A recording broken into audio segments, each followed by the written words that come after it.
कला से जुड़े हुए सारे आर्टिस्ट देश के विभिन्न हिस्सों में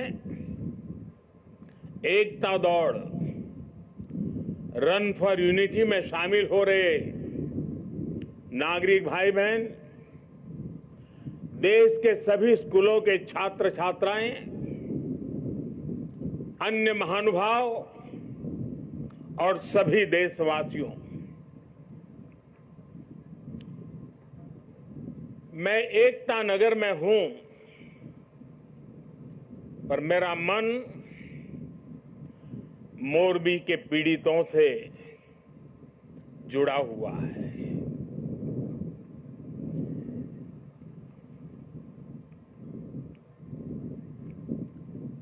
शायद ही जीवन में बहुत कम ऐसी पीड़ा मैंने अनुभव की होगी। एक तरफ दर्द से भरा पीड़ित दिल है और दूसरी तरफ कर्म और कर्तव्य का पथ है। इस कर्तव्य पथ की जिम्मेवारी को लेते हुए मैं आपके बीच में हूं, लेकिन करुणा से भरा मन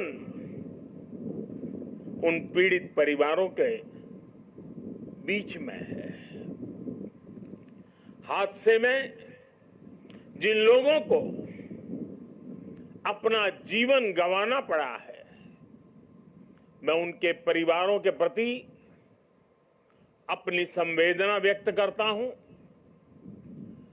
दुख की इस घड़ी में सरकार हर तरह से पीड़ित परिवारों के साथ है।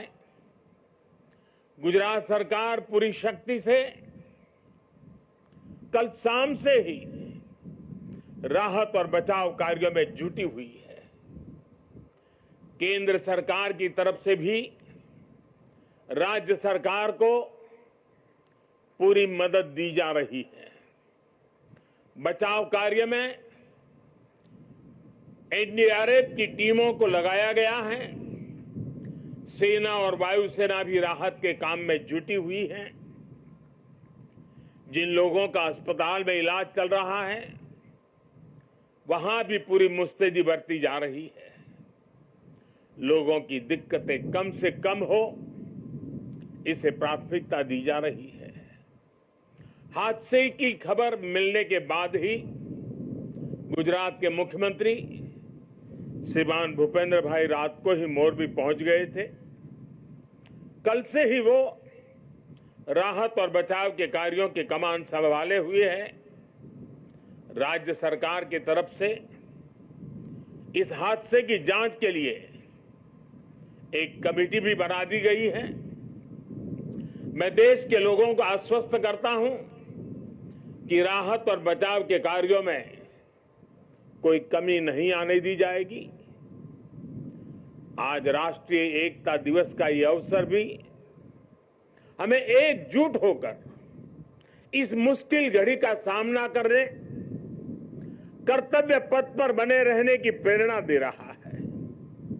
कठिन से कठिन परिस्थितियों में सरदार पटेल का धैर्य, उनकी तत्परता से सीख लेते हुए हम काम करते रहे, आगे भी करते रहे।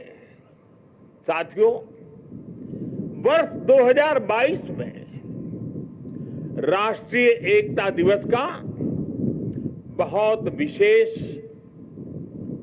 अवसर के रूप में मैं इसे देख रहा हूं। ये वो वर्ष है जब हमने अपनी आजादी के 75 वर्ष पूरे किए हैं। हम नए संकल्पों के साथ आगे बढ़ रहे हैं।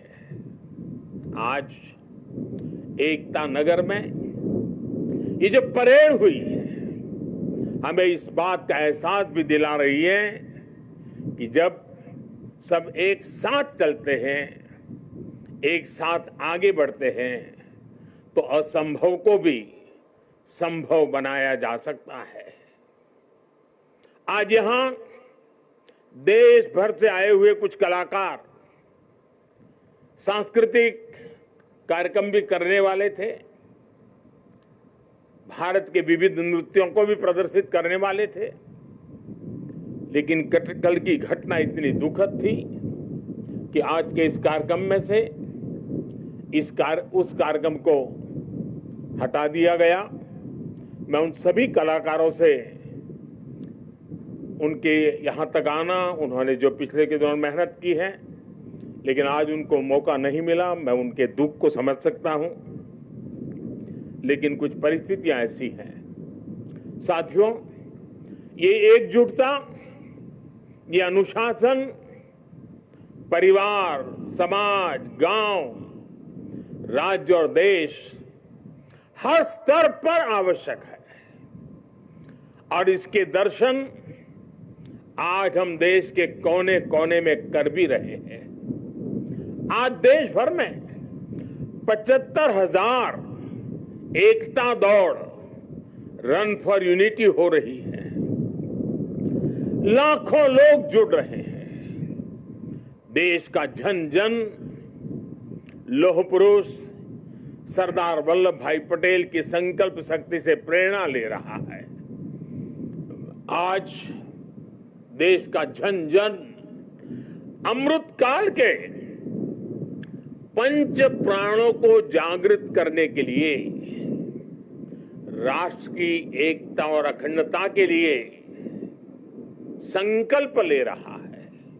साथियों, राष्ट्रीय एकता दिवस ये अवसर केवड़िया एकता नगर की ये धरती और स्टैच्यू ऑफ यूनिटी हमें निरंतर ये एहसास दिलाते हैं कि आजादी के समय अगर भारत के पास सरदार पटेल जैसा नेतृत्व न होता तो क्या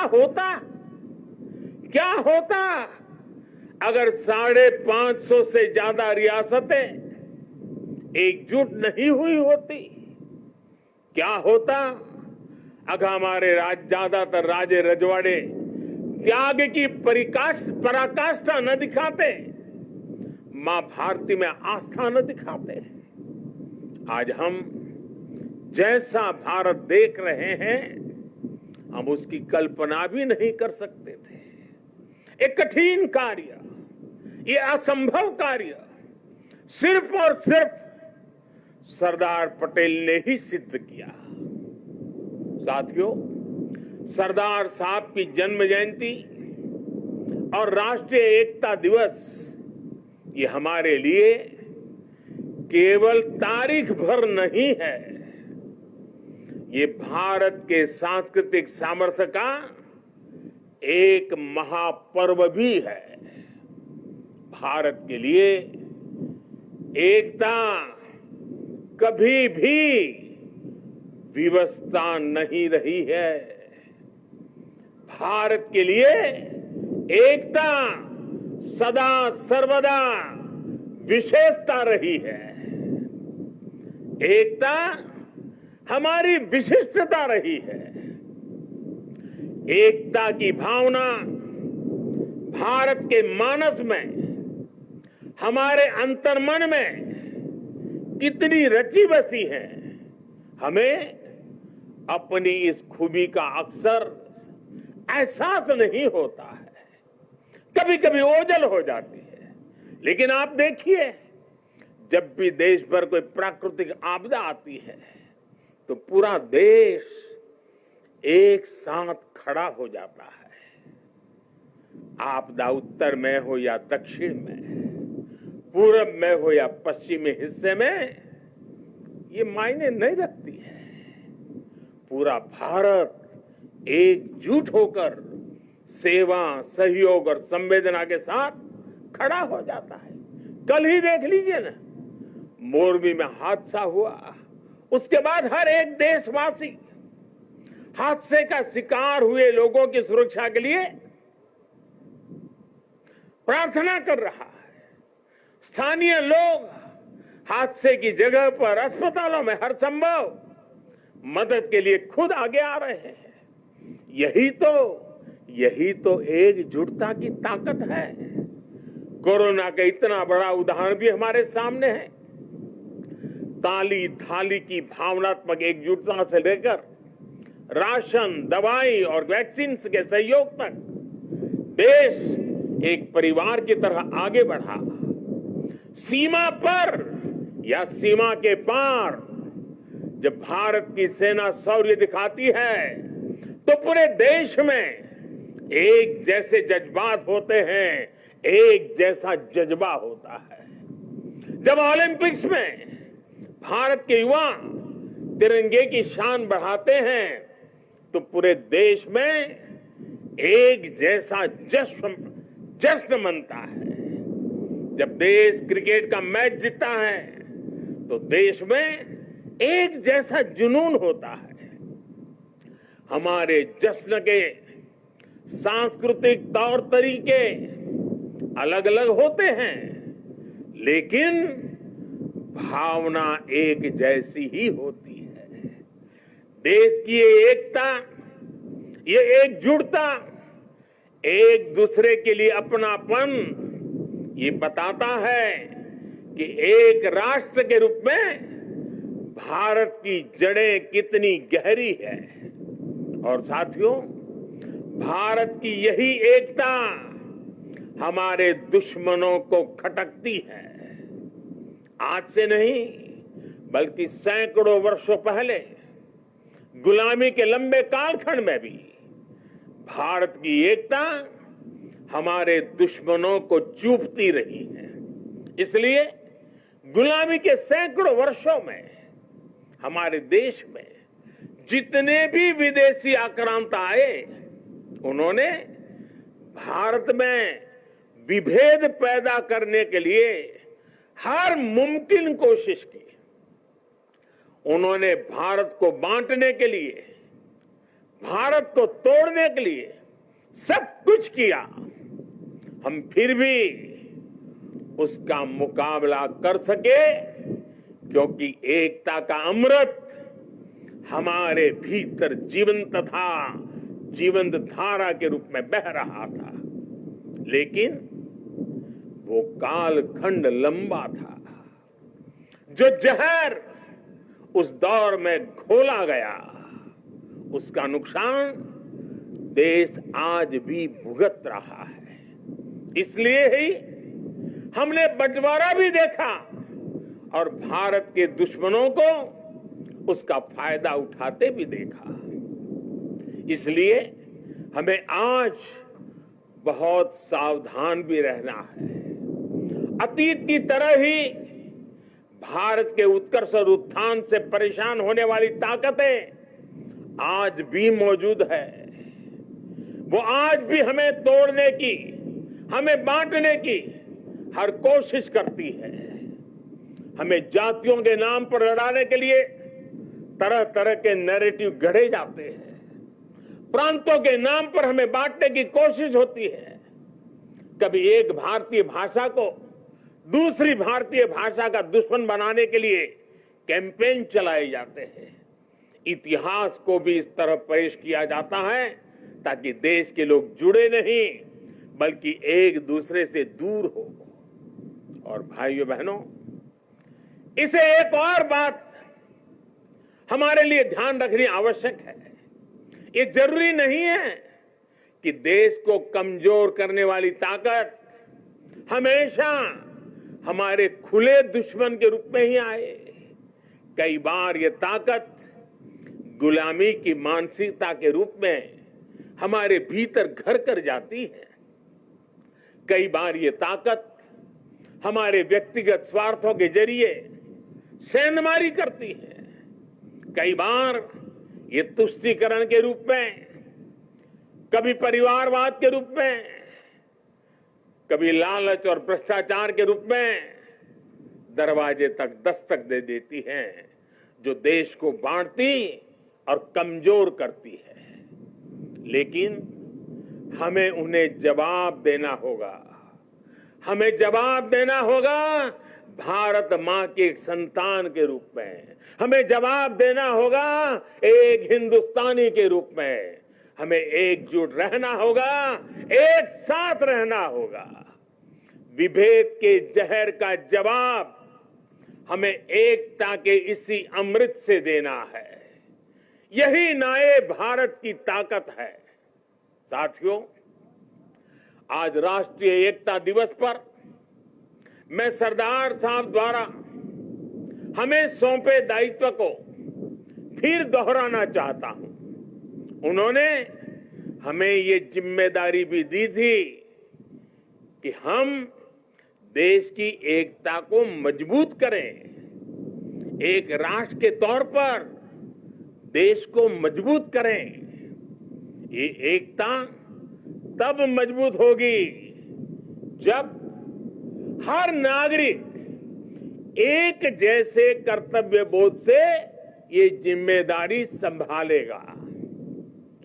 आज देश इसी कर्तव्य बोध से सबका साथ, सबका विकास, सबका विश्वास और सबका प्रयास इस मंत्र को लेकर विकास के मार्ग पर आगे बढ़ रहा है।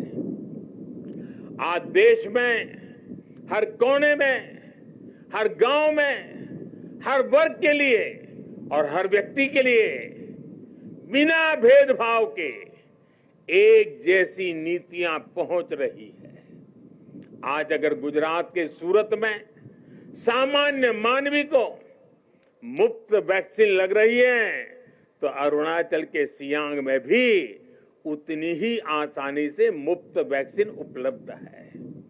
आज अगर एम्स गोरखपुर में है, तो बिलासपुर, दरभंगा और गुवाहाटी और राजकोट समेत देश के दूसरे शहरों में भी है। आज एक और तमिलनाडु में डिफेंस कॉरिडोर बन रहा है, तो उत्तर प्रदेश में भी डिफेंस कॉरिडोर का काम तेजी से आगे बढ़ रहा है। आज नॉर्थ ईस्ट की किसी रसोई में खाना बन रहा हो या तमिलनाडु की किसी सम्मियल अरई में खाना बन रहा हो, भाषा भले अलग हो, भोजन भले अलग हो, लेकिन माताओं बहनों को धुएं से मुक्ति दिलाने वाला उज्ज्वला सिलेंडर हर जगह है। हमारी जो भी नीतियां हैं, सबकी नियत एक ही है, आखिरी पायदान पर खड़े व्यक्ति तक पहुंचना, उसे विकास की मुख्य धारा से जोड़ना। साथियों, हमारे देश के करोड़ों लोगों ने दशकों तक अपनी मौलिक जरूरतों के लिए भी लंबा इंतजार किया है। बुनियादी सुविधाओं के बीच की खाई जितनी कम होगी, उतनी ही एकता भी मजबूत होगी। इसलिए आज देश में सैचुरेशन के सिद्धांत पर काम हो रहा है। लक्ष्य ये कि हर योजना का लाभ हर लाभार्थी तक पहुंचे। इसलिए आज housing for all, digital connectivity for all, clean cooking for all, electricity for all, ऐसे अनेक अभियान चलाए जा रहे हैं। आज 100% नागरिकों तक पहुंचने का ये मिशन केवल एक जैसी सुविधाओं का ही मिशन नहीं है। ये मिशन एकजुट लक्ष्य, एकजुट विकास और एकजुट प्रयास का भी मिशन है। आज जीवन की मौलिक जरूरतों के लिए 100% कवरेज देश और संविधान में सामान्य मानवी के विश्वास का माध्यम बन रहा है। ये सामान्य मानवी के आत्मविश्वास का माध्यम बन रहा है। यही सरदार पटेल के भारत का विजन है, जिसमें हर भारतवासी के लिए समान अवसर होंगे, समानता की भावना होगी। आज देश उस विजन को साकार होते देख रहा है। साथियों, बीते 8 वर्षों में देश ने हर उस समाज को प्राथमिकता दी है जिसे दशकों तक उपेक्षा का शिकार होना पड़ा था। इसलिए देश ने आदिवासी के गौरव को याद करने के लिए जनजातीय गौरव दिवस मनाने की परंपरा शुरू की। देश के कई राज्यों में आदिवासी स्वातंत्र संग्राम में उनकी भूमिका, उसको लेकर के म्यूजियम भी बनाए जा रहे हैं। कल मैं यहां मानगढ़ जाने वाला हूं, उसके बाद मैं जाबूगोड़ा भी जाऊंगा। मेरा देशवासियों से आग्रह है कि मानगढ़ धाम और जाबूगोड़ा के इतिहास को भी जरूर जानें। विदेशी आक्रांतों द्वारा किए गए कितने ही नरसंहारों का सामना करते हुए हमें आजादी मिली है। आज की युवा पीढ़ी को ये भी सब जानना बहुत आवश्यक है, तभी हम आजादी की कीमत भी समझ पाएंगे, एकजुटता की कीमत भी जान पाएंगे। साथियों, हमारे यहां कहा भी गया है, ऐक्यम बलम समाजस्य तद्भावे स दुर्बलः तस्मात् ऐक्यम प्रशंसन्ति दृढ़म राष्ट्र हितैषिण। अर्थात किसी भी समाज की ताकत उसकी एकता होती है। इसलिए मजबूत राष्ट्र के हितैषी एकता की इस भावना की प्रशंसा करते हैं, उसके लिए प्रयास करते हैं। इसलिए देश की एकता और एकजुटता हम सबका सामूहिक दायित्व है। ये एकता नगर भारत का एक ऐसा मॉडल शहर विकसित हो रहा है जो देश ही नहीं बल्कि पूरी दुनिया में अभूतपूर्व होगा। लोगों की एकता से, जन भागीदारी की शक्ति से विकसित होता एकता नगर आज भव्य भी हो रहा है और दिव्य भी हो रहा है। स्टैच्यू ऑफ यूनिटी के रूप में दुनिया की सबसे विशाल प्रतिमा की प्रेरणा हमारे बीच में है। भविष्य में एकता नगर भारत का एक ऐसा शहर बनने जा रहा है जो अभूतपूर्व भी होगा और विश्वसनीय भी होगा। जब देश में पर्यावरण की रक्षा के लिए किसी मॉडल शहर की बात होगी, एकता नगर का नाम आएगा। जब देश में बिजली बचाने के वाले एलईडी प्रकाशित किसी मॉडल शहर की बात होगी, सबसे पहले एकता नगर का नाम आएगा। जब देश में सोलर पावर से चलने वाले क्लीन ट्रांसपोर्ट सिस्टम की बात आएगी, तो सबसे पहले एकता नगर का नाम आएगा। जब देश में पशु पक्षियों के संरक्षण की बात होगी, विभिन्न प्रजातियों के जीव जंतुओं के संरक्षण की बात होगी, तो सबसे पहले एकता नगर का नाम आएगा। कल ही मुझे यहां मियावाकी फॉरेस्ट और मेज गार्डन का लोकार्पण करने का अवसर मिला है। यहां का एकता मॉल, एकता नर्सरी, विविधता में एकता को प्रदर्शित करने वाला विश्व वन, एकता फेरी, एकता रेलवे स्टेशन, ये सारे उपक्रम राष्ट्रीय एकता को मजबूत करने की प्रेरणा है। अब तो एकता नगर में एक और नया सितारा भी जुड़ने जा रहा है। आज मैं इस बारे में भी आपको बताना चाहता हूं। और अभी जब हम सरदार साहब को सुन रहे थे, उन्होंने जिस भावना को व्यक्त किया, उस भावना को उसमें प्रतिबिंब में हम कर रहे हैं। आजादी के बाद देश की एकता में सरदार साहब ने जो भूमिका निभाई थी, उसमें बहुत बड़ा सहयोग देश के राजा रजवाड़ों ने भी किया था। जिन राज परिवारों ने सदियों तक सत्ता संभाली, देश की एकता के लिए एक नई व्यवस्था में उन्होंने अपने अधिकारों को कर्तव्य भाव से समर्पित कर दिया। उनके इस योगदान की आजादी के बाद दशकों तक उपेक्षा हुई है। अब एकता नगर में उन राज परिवारों के, उन राज व्यवस्थाओं के त्याग को समर्पित एक म्यूजियम बनाया जाएगा। ये देश की एकता के लिए त्याग की परंपरा को नई पीढ़ियों तक पहुंचाएगा। और मैं गुजरात सरकार का भी आभारी हूं कि उन्होंने इस दिशा में काफी ग्राउंड वर्क पूरा किया है। मुझे विश्वास है सरदार साहब की प्रेरणा राष्ट्रीय एकता को मजबूत करने के लिए निरंतर हम सबका मार्गदर्शन करेगी। हम सब मिलकर सशक्त भारत का सपना पूरा करेंगे। इसी विश्वास के साथ मैं आप सबसे आग्रह करूंगा, मैं जब कहूंगा सरदार पटेल, आप 2 बार बोलेंगे, अमर रहे, अमर रहे। सरदार पटेल, सरदार पटेल, सरदार पटेल। भारत माता की, भारत माता की, भारत माता की। बहुत बहुत धन्यवाद।